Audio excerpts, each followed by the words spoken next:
Եթե չգժվես, ապա կխելագարվես։ Բարև ձեզ։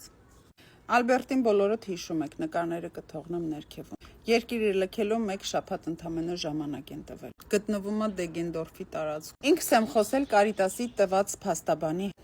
ով պնդում էր, որ իրենք պիտի ստորագրեն ու գնան։ Վերադառնան հետ, որպեսզի կարողանան գումարային օգնություն ստանալ։ Ալբերտի մայրիկը ունի թղթեր Հայաստանից իր հետ բերված, որ բուժումը չկա Հայաստանում ընդհանրապես։ Չկա ոչ տեղորայքային եւ ոչ վիրահատական միջամտություն։ Ինչևէ, 10 տարի տանջվելուց հետո եկան հասան Գերմանիա։ Հարցազրույցը մերժել են, ասելով, որ Գերմանիան չունի բուժումը։ Հիվանդությունը շատ է խորացել, ոչինչ չենք կարող անել։ Ու եթե կարողանանք ինչ-որ միջամտություն անել, ապա շատ թանկ արժե, որը որ չի տրամադրվում փաստականի կարգավիճակ ունեցող մարդկանց։ Մարդիկ պիտի ունենեն ապրելու իրավունք, որպեսզի կարողանանք նման բուժում հատկացնել։ Ես թարգմանում եմ այդ ամեն ինչը Ալբերտի մայրիկին։ Հետո փաստաբանն ասում է, որ 2 շաբաթը մեկ անգամ Ալբերտը բժշկական բուժօգնություն եւ հետազոտություն է ստացել։ Անակնկալի է գալիս Ալբերտի մայրիկը, փաստաբանի ասածներից, ով սկսում է արտասվել, լացել, դե տենց բան չի եղել, բալես, ասում է, դաժե մի հատ ցավազրկող եղածն ինչ է, այս երեխան մի հատ ցավազրկող չեն տալիս։ Ջղաձգվում ասաղ գիշեր չի քնում, խի են սուտ խոսում, խի են խափում, չկա տենց բան։ Ես թարգմանում եմ ասածը փաստաբան։ Ինձ հակառակն է պնդում փաստաբանը։ Ու ես 2 քարի արանք թարգմանում եմ ինչևէ ապարդյուն եւ անարդյուն։ Եթե չեն ուզում վտարվել, իրենք պիտի ստորագրեն, որպեսզի լքեն Գերմանիան։ Եթե 10 կամ 16 տարի առաջ Ալբերտը լիներ Գերմանիայում, գուցե կարողանայինք վիճակը բարելավել։ Բայց քանի որ շատ են ուշացրել, ընդհանրապես բուժում չկա։ Բայց վերջում անդադ ավելացնում է, որ փախստականի կարգավիճակ ունեցող մարդկանց համար նման բուժումը չի ֆինանսավորվում պետության կողմից։ Այ բալաջան, այ կյանքիդ մեռնեմ, այ ես քո հոր Աստծուն մեռնեմ։ Խեղճ կինը լացումը, մխկտումը։ Սրանք իմ երեխուն ընդհանրապես չեն տարել հետազոտման։ Մի անգամ վատացել է, շաքարից ընկել է կոմայի մեջ, շտապօգնություն են կանչել, տարել են, առաջի բուժօգնությունը ցույց են տվել, 2 ժամ հետո հետ են բերել երեխուս։ Դե արի ու մի գժվի։ Սրանք հաճախակի հանդիպող իրավիճակներ են Գերմանիայում։ Այն մարդիկ, ովքեր որ եկել են բուժվելու, կհաստատեն։ 10 տարի սպասել եմ, պայքարել եմ, համբերատար, որ գամ հասնեմ այստեղ,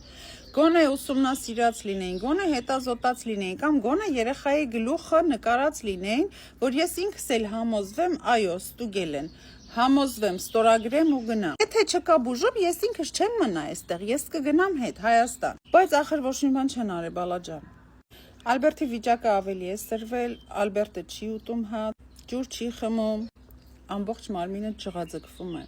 Ինչևէ, չգիտեմ որտեղից սկսեմ միտքս եւ որտեղից ավարտեմ։ Փորձեցի խոսել, նաեւ հեռախոսազրույց ունենալ լագերում աշխատող բժշկի հետ, բայց շատ ագրեսիվ, հեռվից լսվում էր ձայնը, ես հեռախոսազրույց չեմ ուզում ունենալ, եթե ունեք թարգմանիչ, օր նշանակեք թարգմանիչի հետ, ես հեռախոսով ընդհանրապես ոչ մի թարգմանություններ չեմ անում, նույնիսկ չմոտեցալ հեռախոսի։ Փորձեցի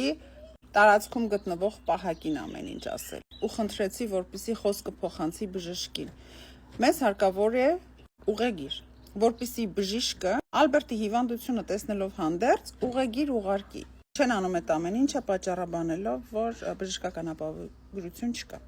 Մի հատ քաոսային իրավիճակ։ Չգիտեմ վիճակի լրջությունը ոնց բացատրեմ, որպեսզի կարողանաք հասկանալ։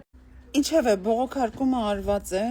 նորից Կարիտասի միջամտությամբ, տրվել է անվճար փաստաբան։ Զանգեցի տարածքում գտնվող հայ փաստաբան կար 580 եվրո ուզեց մեկ անձի համար։ Թե ուզում ենք բողոքարկել, պիտի փաստաթղթերը ուղարկենք, ինքը ուսումնասիրի ու բողոքարկի։ Եթե ուզում է արագ բողոքարկում արվի առանց փաստաթղթերը ուսումնասիրելու վերջին մերժման հիմքի վրա, ապա պիտի ուղարկենք մերժումը եւ 500 թե 800 եվրո գումար։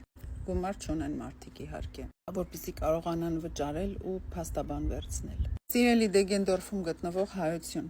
եթե կլինեն մարդիկ, ովքեր որ կկարողանան Ալբերտին օգնել փաստաթղթային հարցերով, մեզ հարկավոր է ուղեգիր, որպեսզի Ալբերտին հետազոտեն։ Ունենք բոլոր բժշկական փաստաթղթերը, որ բուժումը չկա Հայաստանում։ Ու շեշտեմ, ինչ եմ հաճախակի շեշտում, Հայաստանի Հանրապետության Արդարադատության նախարարությունով ապոստիլ արված հաստատված։ Այսինքն կա հիմքը Մեզ հարկավոր է ճիշտ գործել, որպեսզի Ալբերտի բուժումները սկսեն։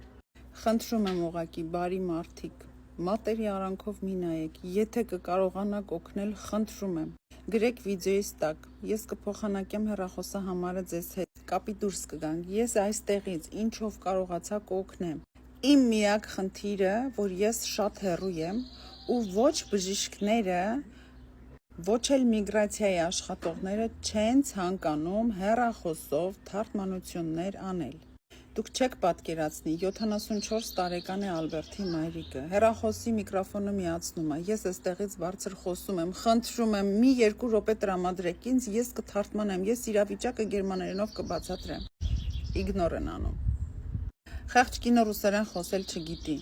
Կան լագերում նաև ռուսախոս աշխատողներ, բայց ռուսերեն խոսել չգիտի, որ իր գործերը ռուսերենով առաջ տանի։ Հայերենով խնդրում ասма վերցրու էլի մի անգամ, բալաջան ասма խոսա էլի ու հայերենով ահետները խոսում։ Նորքուր ասում եմ ապարդյուննա չեն խոսում, հրաժարվում են խոսել։ Իմ անունից,